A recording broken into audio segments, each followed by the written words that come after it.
روزانہ دینی معلومات حاصل کرنے کے لیے چینل کو ابھی سبسکرائب کریں، ہماری ویڈیو کو لائک اور شیئر لازمی کریں۔ اور آپ جانتے ہیں ماہ رمضان شریف کی پہلی رات کیا ہوتی ہے؟ ماہ رمضان شریف کی ہر رات کی لذت الگ ہے، ماہ رمضان کی ہر رات کی فضیلت الگ ہے، ماہ رمضان کی ہر رات کا مقام اور مرتبہ الگ ہے، لیکن پہلی رات جو ماہ رمضان شریف کی آتی ہے، اللہ کے رسول فرماتے ہیں پہلی رات جو ماہ رمضان کی آتی ہے عرش کے نیچے سے اللہ ہوا چلاتا ہے اور اس پہلی رات میں اللہ اپنے بندوں کو پیار کی نظر سے دیکھتا ہے۔ خدا کی نظر محبت جس بندے پہ پڑ جاتی ہے اللہ اس پر جہنم کی آگ کو حرام فرما دیتا ہے۔ دعا کرو، دعا کرو ماہ رمضان شریف کی وہ پہلی رات جو آنے والی ہے اللہ کرے ہم پر بھی کرم کی نظر پڑ جائے۔ دیکھو ہم کہتے ہیں میرے پیر کی نظر مجھ پہ پڑ جائے گی تو بیڑا پار ہو جائے گا، امام بادشاہ کی نظر پڑ جائے گی تو بیڑا پار ہو جائے گا، غوث پاک غریب نواز کی نظر پڑ جائے گی تو بیڑا پار ہو جائے گا۔ ارے غوث و خواجہ جس کی نظر کے محتاج ہے وہ خدا ماہ رمضان کی پہلی رات میں اللہ اپنے بندوں کو محبت کی نظر سے دیکھتا ہے۔ جس پر خدا کی نظر کرم پڑ جائے اس کی شان کیا ہوگی، اس کے مرتبے کیا ہوں گے، اس کے مقام کیا ہوں گے۔ امام عبد الوہاب شارانی فرماتے ہیں کہ ایک ولی کی نظر کتے پہ پڑ گئی، ایک ولی کی نظر کتے پہ پڑ گئی۔ مولوی اشرف علی تھانوی صاحب نے بھی لکھا ہے کہ ایک ولی کی نظر کتے پہ پڑ گئی تو کتا اس قابل ہو گیا، اس قابل ہو گیا کہ دور دور سے کتے اس کی زیارت کے لیے آتے تھے۔ بولو ولی کی نظر کتے پہ پڑ جائے تو کتا قابل زیارت ہو جائے اور کتوں میں محترم ہو جائے۔ جب ولی کی نظر کی شان یہ ہے تو خدا کی نظر کی شان کیا ہوگی، میرے اللہ کی نگاہ محبت کی شان کیا ہوگی۔ یوں تو خدا سب کو دیکھ رہا ہے، خدا یوں تو سب کو دیکھ رہا ہے، لیکن بات ہے وہ جسے پیار سے دیکھ لے۔ بھئی دیکھنے کی بات نہیں ہوتی، آپ جانتے ہیں دیکھنے کے مزاج بھی الگ الگ ہوتے ہیں۔ دیکھنا کمال نہیں ہے، پیار سے دیکھنے کی بات ہے۔ ہمارا دیکھنا کمال نہیں ہے، پیار سے دیکھنے کی بات ہے۔ نہیں دیکھتے آپ کسی بچے کو اسکول دیر سے ہے تو ٹیچر گھور کے دیکھتا ہے، دیکھ تو ٹیچر رہا ہے نا لیکن بچہ تھر تھر کانپ رہا ہے۔ وہ کیوں کانپ رہا ہے؟ دیکھنے کی فضیلت تھوڑی ہے، دیکھنے کی فضیلت تھوڑی ہے، پیار سے دیکھنے کی فضیلت۔ یہ خاص بات ہے، یہ خاص بات ہے۔ بچہ دیر سے آیا اسکول تو ٹیچر نے گھور کے دیکھا، دیکھنے پہ بچہ ڈر گیا۔ بچہ اسکول نہ گیا، ماں باپ نے گھور کے دیکھا، بچہ ڈر گیا۔ لیکن کوئی اچھا کام کر کے پیار سے دیکھا تو، اور خدا پیار سے کب دیکھتا ہے؟ یہ تو انسانوں کی مثال دی اب بلا تمثیل، اللہ پیار سے کب دیکھتا ہے؟ رمضان شریف کی پہلی رات میں پیار سے دیکھتا ہے، اور جس پہ پیار کی نظر پڑ جائے اس کو جہنم کی آگ نہیں چھوتی۔ اور پھر مزید پیار سے کب دیکھتا ہے؟ پھر وہاں رمضان کی قید نہیں ہے، جب جاؤ گے تب پیار سے دیکھے گا۔ اللہ فرماتا ہے وَلَوْ أَنَّهُمْ إِذْ ظَلَمُوا أَنفُسَهُمْ جَاءُوكَ فَاسْتَغْفَرُوا اللَّهَ وَاسْتَغْفَرَ لَهُمُ الرَّسُولُ لَوَجَدُوا اللَّهَ تَوَّابًا رَحِيمًا۔ اے محبوب اگر یہ اپنی جانوں پہ ظلم کریں، گناہ کریں، اور آپ کی بارگاہ میں آپ کو سفارشی بنانے کے لیے آپ کی بارگاہ میں پہنچ کر توبہ کریں اور آپ ان کی سفارش کر دے تو یہ ضرور پا لیں گے اللہ کو، یہ ضرور پا لیں گے اللہ کو، بہت توبہ کا قبول کرنے والا اور بہت رحم کرنے والا۔ لوگ کہتے ہیں اللہ تو مسجدوں میں بھی ملتا ہے، اللہ تو کعبے میں بھی ملتا ہے، اللہ تو گھروں میں بھی ملتا ہے، پھر کیا ضرورت ہے رسول کی چوکھٹ کی؟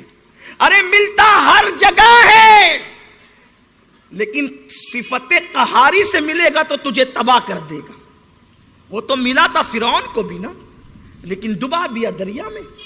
وہ تو ملا نمرود کو بھی، وہ کس کو نہیں ملتا؟ وہ تو سب کو ملتا ہے۔ لوگ کہتے ہیں عمل کے بعد بھی نبی نبی کیوں کرتے ہو؟ نبی کی ضرورت کیا ہے؟ خدا بتا رہا ہے نبی کی ضرورت کیا ہے۔ وہ تو ملتا سب کو ہے، وہ تو ملتا سب کو ہے۔ لیکن کسی کو قہاری کی صفت کے ساتھ ملا, کسی کو جباری کی صفت کے ساتھ ملا. ہم اس کا قہار ہونا اور جبار ہونا کیسے برداشت کر سکتے ہیں؟ ارے جو سورج کی قہاریت کو برداشت نہ کر سکے وہ خدا کی قہاریت کو کیسے برداشت کر سکتا ہے؟ خدا ملے ضرور لیکن صفت توابی اور صفت رحیمی کے ساتھ ملے. اور وہ کہاں ہے؟ وہ در مصطفیٰ پر ہے, وہ در مصطفیٰ پر ہے. اب پتا چلا, لوگ کہتے ہیں یار یہ سنی مدینے جانے کی بات کیوں کرتے؟ اس لیے کرتے ہیں کہ خدا تو ہر جگہ ملتا ہے. فسما وجہ اللہ, جدھر رخ کرو تم اس کا جلوہ دیکھو گے. لیکن ہمارے جرائم اتنے ہیں کہ اگر غضب کی نظر سے دیکھ لے تو کہا کہ جرائم بھی ہے, گناہ بھی ہے, پاپ بھی ہے. کوئی ایسی جگہ بھی ہے, کوئی ایسی جگہ بھی ہے کہ وہاں پھر غضب کی صفت کے بعد اور بندے کے گنہگار ہونے کے بعد بھی وہ پیار سے دیکھتا ہے. بلا تمثیل ایک مثال سمجھانا چاہتا. دو دشمن ہیں, گھوڑا پیر چوک پر ملے, ایک دوسرے کو گھور کے دیکھا. قریش محلے میں ملے, ایک دوسرے کو گھور کے دیکھا. لیکن پیر و مرشد آ گئے اور پیر و مرشد کے سامنے دونوں دو زانو ہو کر کے بیٹھ گئے. اب ہزار دشمنی کے باوجود ایک دوسرے کو گھورتے نہیں. کیوں؟ پیر کی محبت مجبور کرتی ہے کہ یہ لڑنے کی جگہ نہیں, یہ صلح کی جگہ ہے. کیوں؟ پیر اس کا بھی محبوب ہے اور اس کا بھی محبوب ہے. محبوب کی چوکھٹ پر دشمن بھی آ کر ایک دوسرے کو دشمنی مٹا دیتے ہیں اور پیار کی نظر سے دیکھتے ہیں. یہاں نہیں لڑنا. بلا تمثیل, ہزار بار بلا تمثیل, ملانے کو نہیں سمجھانے کو میں نے کہا. اللہ تو کہیں بھی ملے گا, قہار کی نظر اور غضب کی نظر ڈال دے تو کیا بنے گا؟ لیکن قربان جائے, جب بندہ محبوب کی چوکھٹ پہ جاتا ہے تو خدا وہاں بھی ملتا ہے, لیکن وہاں غضب کی نظر سے نہیں ملتا. کیونکہ بندے اللہ تیرے پاپ کو نہیں دیکھتا بلکہ وہ تو رسول پاک کو دیکھتا ہے. محبوب تیری موجودگی میں, تیرے وجود کے ساتھ, میں نے تو ان کے پاپ دیکھنا ہی نہیں. کیوں؟ وَلَا سَوْفَ يُؤْتِيكَ رَبُّكَ فَتَرْضَىٰ, ان قریب تیرا رب تجھے اتنا عطا کرے گا کہ حبیب تو راضی ہو جائے گا. اور خدا نے پھر اس پہ عذاب کیسے کرنا جو محبوب کے دامن کرم میں آ جائے. کہتے ہیں حضرت استاد زمن, ڈھونڈا ہی کرے صدر قیامت کے سپاہی, وہ کس کو ملے جو تیرے دامن میں چھپا ہو. فرشتوں کو معلوم نہیں کون چھپائے, فرشتے خوب جانتے ہیں کہ وہ چھپا مجرم کہاں ہے, لیکن فرشتوں میں ہمت نہیں کہ مصطفیٰ کے دامن کی طرف بڑھ جائیں. بات دور نہ نکلے, اصل عنوان کی طرف آتے ہیں. ابن ہارون کہتا ہے, اے مالک,